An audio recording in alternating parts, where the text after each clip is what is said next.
দক্ষিণা খাতুন, আমি চতুর্থ শ্রেণীতে পড়ি। কবিতা দেশলাই কাঠি, কবি সুকান্ত ভট্টাচার্য। আমি একটা ছোট্ট দেশলাইয়ের কাঠি, এত নগণ্য হয়তো চোখেও পড়ি না, তবু জানো মুখে আমার উসখুস করছে বারুদ, বুকে আমার জোরে উঠব দুরন্ত উচ্ছ্বাস। আমি একটা দেশলাইয়ের কাঠি।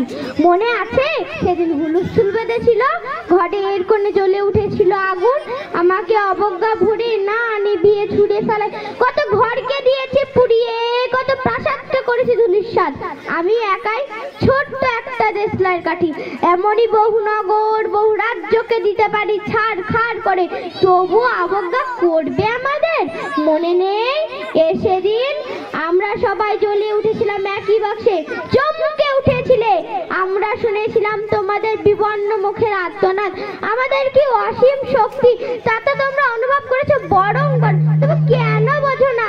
আমরা বন্দি থাকবো না তোমাদের পকেটে পকেটে, আমরা বেরিয়ে পড়বো, আমরা ছড়িয়ে পড়বো শহরে গঞ্জে গ্রামে দিগন্ত থেকে দিগন্তে। আমরা বারবার জ্বলি নিতান্ত অবহেলায়, তা তো তোমরা জানো, কিন্তু তোমরা জানো না কবে আমরা জ্বলে উঠবো। সবাই শেষবারের মতো থ্যাংক ইউ।